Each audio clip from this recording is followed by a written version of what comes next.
Yeah, the move. Whatever hand you hit, you move to that side. Left hook, boom! You gotta think of throwing punches. Your job is to throw punches. Dog with sheep, it will become a sheep.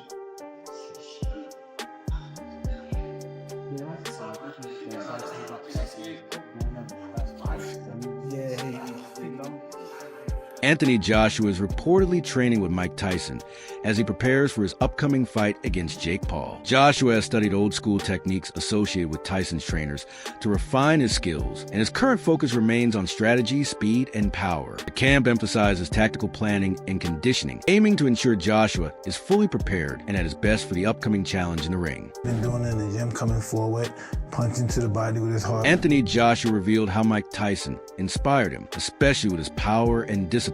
Now AJ has incorporated specific neck and shoulder exercises into his routine following Tyson's methods. He says these drills help improve strength, stability, and punching impact, showing how studying legends can directly shape his own training approach. Another neck exercise that I got from Mike Tyson. A lot of wrestlers do this. Quite dangerous actually. Physios don't like this type of stuff, but it's good for neck conditioning. It's called neck bridges. And it's flexibility and strength at the same time. So it's a really good exercise if you want. Mike Tyson advised Anthony Joshua, praising him as an incredible fighter. He emphasized that continuous fighting is key to improvement, saying staying active in the ring helps sharpen skills, build confidence, and maintain peak performance. What would you give to somebody like AJ? That he has a lot of talent and not to get discouraged. He only loses when he quits. When you quit, all the doors of opportunities close. You know what I mean? You have to be game, and then don't get discouraged if you lose. Listen, you just lost. You may have got $30 million. I just think the more time you lay off, the worse you get. You have to fight to be the best. You have to do it more. Anthony Joshua is training intensively in camp, adopting elements of Mike Tyson's style. He includes specialized neck rolls and strength exercises to build resilience and power, focusing on overall conditioning, speed, and technique. The workouts are designed to enhance his punching impact, agility, and endurance, showing how AJ is fully committed to refining his skills and dominating in the ring.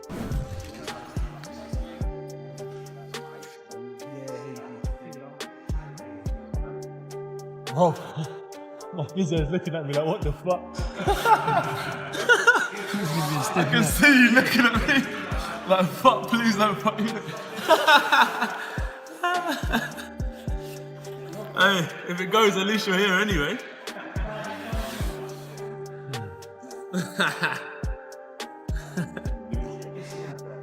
You know, 43,000 tuned in.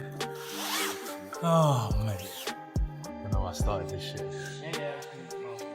Mate, just trying to set up the physio table for the flats in a bit. Anything? Get back up. I'm easy, but... Eat.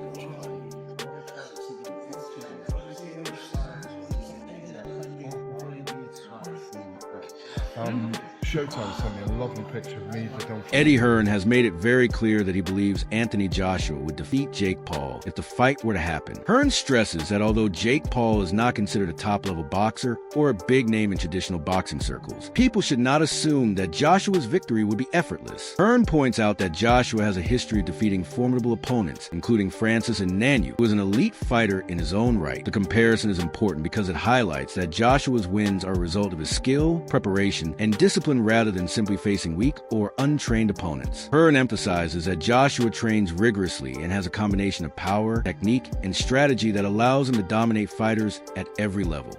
Jake Paul, Anthony Joshua, 50-50 fight. What do you make of that? Yeah, I just said in another interview, great if it is. I mean, if it is, then you've got no problem seeing it. But when AJ,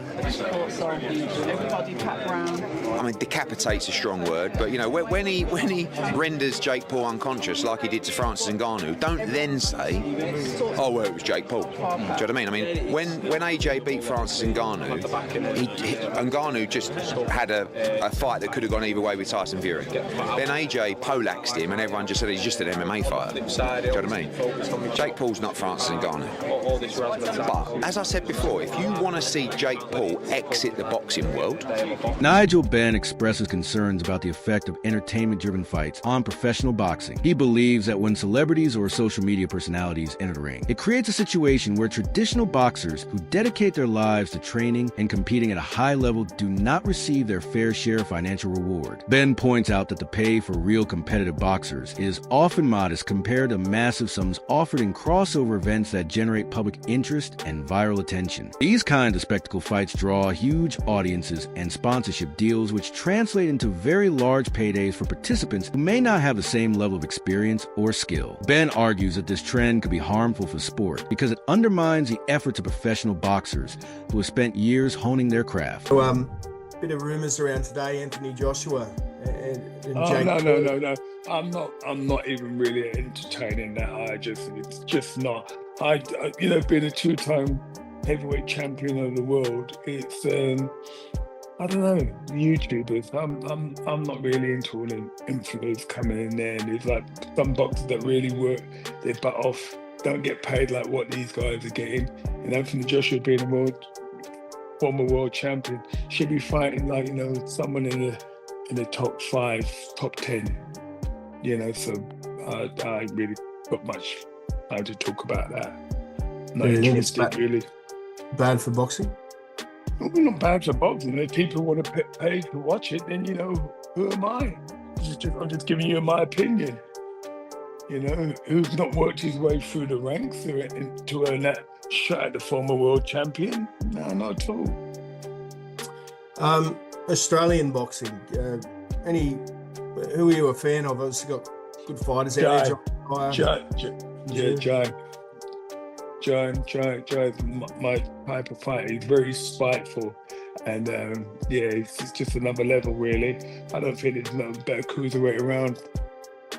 Abdullah highlights the financial perspective of the Anthony Joshua versus Jake Paul fight. From Oladipo's point of view, it would be unwise for Joshua to reject such a lucrative opportunity, as the earnings could approach $100 million. For a fighter of Joshua's caliber and experience, the challenge posed by Jake Paul is minimal compared to the reward, making the fight a very low-risk, high-reward scenario. Oladipo stresses that this kind of financial windfall is rare in boxing, even for top-level champions, and taking advantage of it is a smart career move. He argues that Joshua is in a position where he can combine financial gain with a manageable level of risk given Paul's relative inexperience as a professional boxer. Right, if someone knocks on your door and says, do you want to fight Jake Paul for 100 million? You're like, you'd be stupid to say no.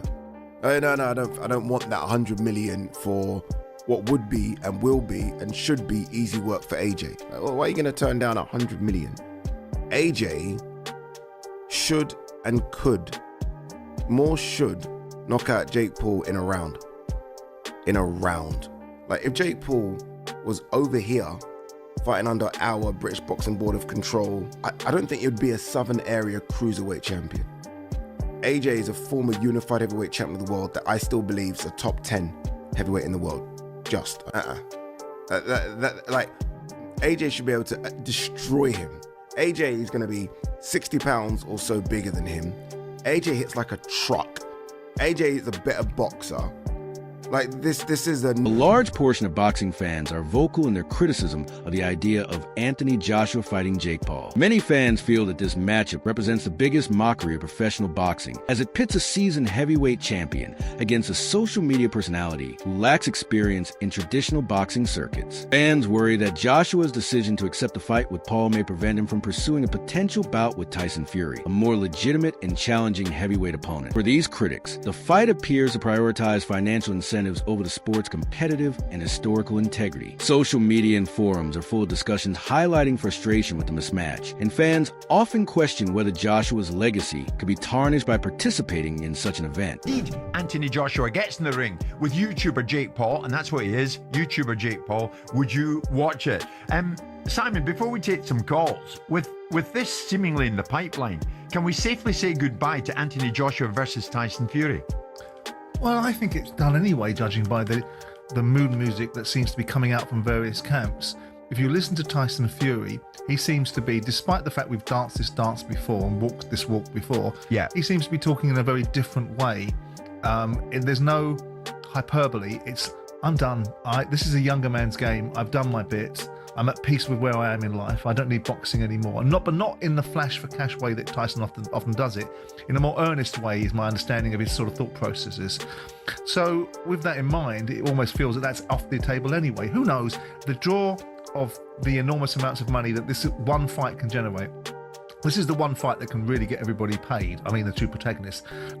Whatever Usyk takes, tragically for him, he wouldn't even get anywhere near as much money as potentially being offered for the Fury-Joshua fight. What would earn AJ more of a pay packet? Fighting Fury or fighting Jake Paul? Well, I would think tragically fighting Jake Paul. God, what is that? Because the revenues, because it's a Gen Z TikTok generation that wants to watch sport in a certain way. Yeah. And that's nothing critical of them. It's just the way that it is. And that's the circumstances of social media and the platforms that people like Jake Paul are able to cross over. It's not a case of people in the mainstream should be dinosaurs. The digital world and those opportunities and those platforms are marvelous places.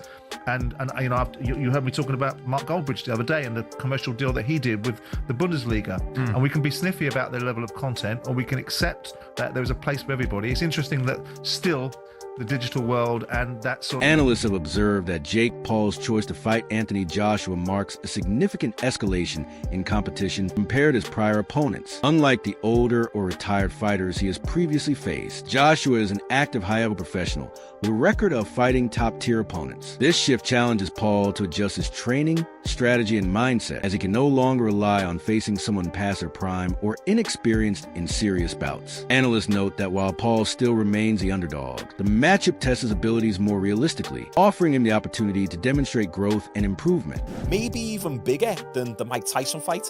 It's hard to say really. Tyson was a big name, but it's going to do numbers regardless, because Joshua is a big name, and then people are going to be tuning in to see Jake Paul get knocked out. Right now, Eddie Hearn talks about Jake Paul taking this Joshua fight. I mean, my estimations of Jake Paul would go through the roof if he signed to fight Anthony Joshua, because I just can't believe in my mind that he would do something like that. I mean, Gervonta was a smart one because of his size. Like, you know, I think actually he would have had a lot of success against Jake Paul, but the size is a problem. But this would just be, you know, like if Jake Paul was to take the fight with AJ, you'd really have to maybe carry his balls in a wheelbarrow on the ring walk, you know, because AJ wouldn't mess around in there, you know. So it would be huge, but nothing to tell you it's close. Just a few conversations so far. Damn right, if Jake Paul takes this fight, he's got some major balls on him. And I know people hate influencer boxing, but come on, he's not fighting an old, retired, past the prime MMA fighter. No, he's fighting a legit boxer who's massive, 6'5", 6'6", jacked, 240, 250 pounds, shredded, power puncher. Do we need to remind ourselves of what Joshua did to Francis Ngannou? Francis Ngannou was coming off a pretty good performance over Tyson Fury. He didn't get the win in that fight, but you could argue that he did actually win that fight. And Ngannou, throughout his entire MMA career, in 4-ounce gloves, very rarely got hit. He could take a punch. He's got a big, fat African head.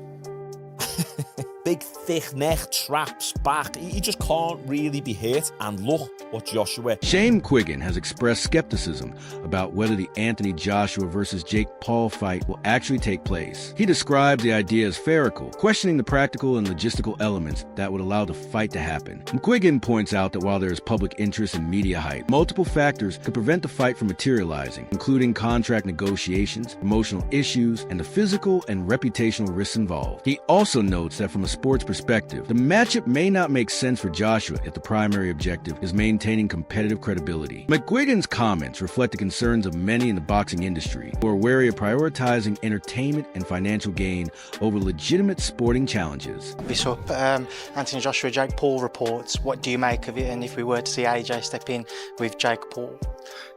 I said it yesterday, I'll say it again, I think it's fast. I don't see how it's going to materialise. I didn't think the tank fight would materialise, and it didn't. And you know, it's all good saying that you're going to box somebody, and then but until literally they're on the ring walk and in the ring, and I'm not going to believe it.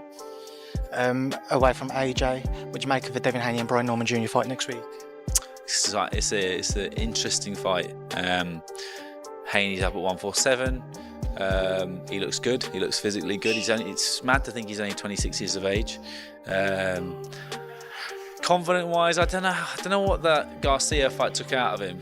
Because yes, he tested positive afterwards, but I believe that his Achilles heel is punch resistance, and I think it'll be interesting. I don't know enough about Norman, but I think definitely test him, and maybe Devin Haney will hold a better shot now. He's up at 147. But yeah, it's an exciting matchup. I think it's a